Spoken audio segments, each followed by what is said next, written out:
Let's also look at systems prevention. So I mentioned earlier, we're discharging people from child protection, youth criminal justice, mental health. In all those areas, we need to engage in reforms. And so in communities across Alberta, people are doing that. And at the provincial level as well, there's an interest in addressing some of these things. I know you're looking at child protection reform right now, which is important. It has to be reformed everywhere in Canada. And to me, the keys to child protection reform are to, and this is where the learnings from elsewhere in the world I think come in, are to expand the age mandate, where if you take someone into care, you have to stick with them as long as a parent would. So that means expand the age mandate, give people supports for going to school, but it doesn't mean necessarily expanding child protection services in the same way. The government should be responsible for it, but it shouldn't always necessarily be delivered by children's aid societies or child protection services. We need other models of support, of housing and accommodation and support that are geared to young people, that are funded by the government, but may be delivered by community-based agencies. But we definitely need to tackle that one. And as I say, every jurisdiction in Canada is suffering from the same problem with these outdated responses that don't work very well. And we also have to rework what we're doing within child protection too, because the existing services and supports often break down for young people who are in care. So it's not just a matter of expanding what we're doing, because if we're doing it poorly, we need to fix it. We need to make sure young people get the proper care and support that they need. So early intervention. These are interventions that we do when we know somebody is about to become homeless or they've just become homeless, right? So if they show up on your at your drop-in or day program or your shelter or in school, you're like, wow, Johnny hasn't shown up for a week or something, what's going on?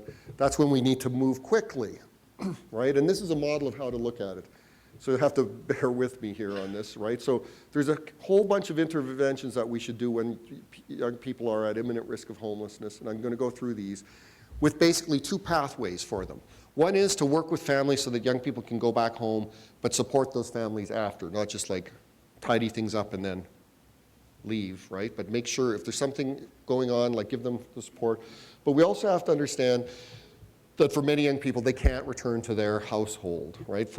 It's just not going to work, they don't want to, or it might not be safe, right? We don't want to return someone to a household where they're experiencing abuse.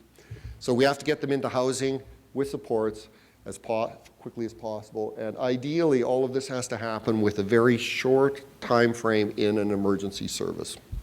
So let's go through some of these things. Coordinated assessment, I know that's one of the things in Red Deer where you've really been innovating, is ensuring that your assessment processes are coordinated so that when anybody touches the system at any point, right, an assessment is done once. It might be followed up on, right? But it follows the young person as they move through the system. One of the problems in a city like Toronto where there are 60 emergency shelters is that every time someone goes to an emergency shelter, they have to do a new intake. Then when they leave that shelter, nobody knows where they went. Right? You have to get that coordinated. Case management is important. You can't just let young people flounder. A lot of young people are going to be able to find their way out of homelessness. That's great, but generally young people need help, right? When someone is like at school or whatever, and they're like, I'm leaving home, or their parents kick them out, they don't go, I know exactly where to go. I'm going to go to this emergency shelter here. I have a phone number that I've written down in my pocket or on my phone. I know exactly where to go. They don't know what to do, right? So we have to help young people move through. They also aren't going to go, that's great, I'm leaving. I have the newspaper, I'm going to look for apartments. And I've got my bank account set up. By the way, Mom, can I have my health card before I go? And my social insurance number. They don't, right? So they need help and support all the way, right? And best case management is really client-driven, so you start where the young person's at, so rather than try to force them into the model or service, you adapt the service to the needs of an individual, because young people are so different. And this is one thing I've learned, that Red Deer is one of the early adopters of outcomes STAR as a case management and evaluation tool, right? And this is something I love. I think it's like fantastic. It's based on stages of change models, so you follow young people along and give them the support they need based on where they're at. Because we know from addictions work, for instance, that we often want to force people into treatment, and the stages of change says that, you know, a lot of people who are addicted are in a pre-contemplative stage, so they're not ready to go into treatment, or they might, you know, be moving along, getting ready for it. And it works best when people say, I want to be in treatment, I want to change. If you put someone in treatment who's not ready, it won't work. We know that really well. So in terms of the outcome STAR, that works on all these things. You got to help people with their housing, with their family relationships, with addictions, with employment and education. You got to start from where they're at and help them move forward in a way that makes sense to them. It's excellent stuff. And then finally, the family, right? One of the things that's interesting to me, and this is true when I worked in Toronto, is that when young people leave home, one of the things that often happens is we ignore the family, right? Partly because the research tells us that many young people leave from households where there's abuse. So in Toronto, for instance, if you phone a youth shelter and as a parent, want to know if your child is there, they cannot tell you. The family is part of the past. It's in the rearview mirror. The job is to help them become independent. And that's crazy, right? Because any young person who's homeless, those of you who work with them will know that while family conflict may be driving their homelessness, it doesn't mean that those relationships are always irredeemable. We all have you mentioned, being 17, thinking back of birthdays and holidays. You probably could also remember arguing with your parents too, right?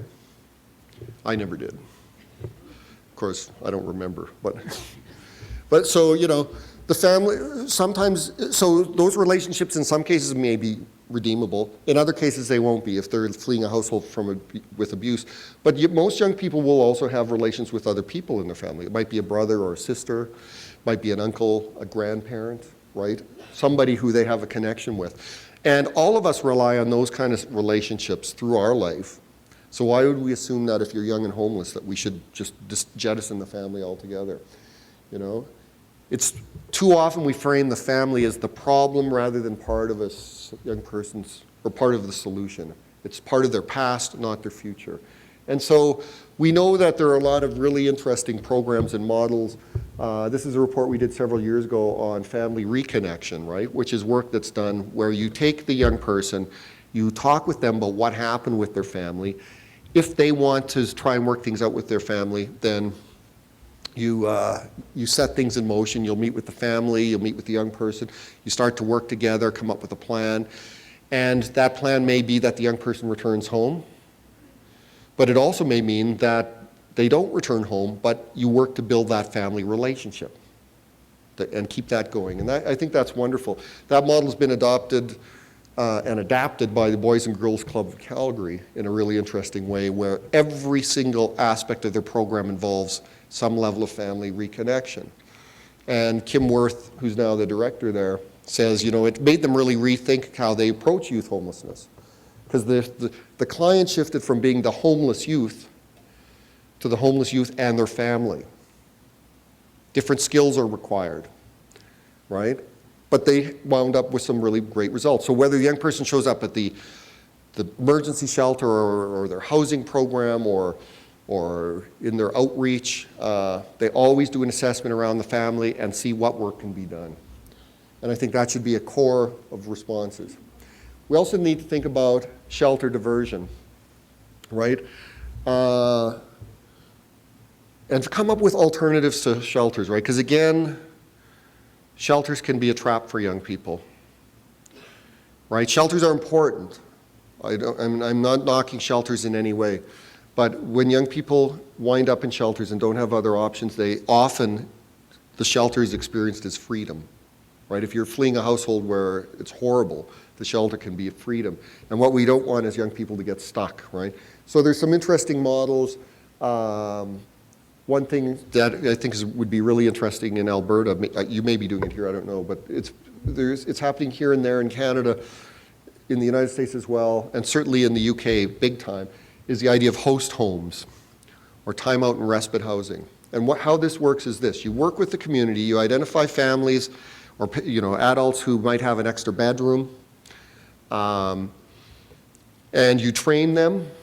And so when somebody's at school and it's like they're at imminent risk of homelessness, or they show up at a service, you get them to the house, you drive them to the house, introduce them to those adults. They get to stay there. They get toothbrushes, that kind of thing. They get a meal. They get left alone, or the adults can talk with them. There's a lot of training and support, right? But they get a chance to just sort of breathe. And then the next day, the case management starts. And then you support them, and that means working with the family again, or finding solutions for them. And so they're in a household, they're in their community, so they can still go to school, they don't have to leave, right? And they get a breather. And sometimes when there's family conflict, all you need is a breather, right? Like sometimes what's needed is people just, tempers flare, people yell at each other, say things in anger, get out of here, slam the door, that kind of thing. And sometimes people just need to relax. Take a breath, think about it, and then, try to reconcile. And those of you who work with homeless youth will know that, and with parents will know that often there's a lot of regret about what happened. And so if you can start then working with families and young people while they're in these host homes, then you've got a chance of helping them move forward. Again, it might mean moving back home, it might not mean moving back home, but it's going to be a good solution for them. And what I love about this is it's a really good way of engaging the community in the solution, right? Because community members can get involved and do their bit. And also, it's a really good way of keeping young people in the community. There's a program in Lethbridge called RAFT, or not in Lethbridge, sorry, did I say?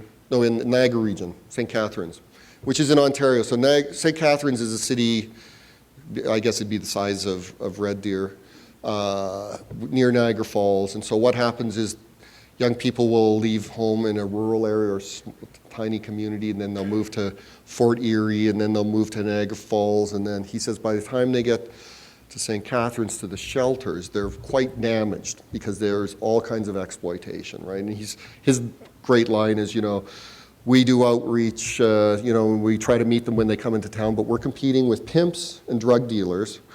The only difference is that those guys have better outreach, right? They're waiting at the bus station, that kind of thing.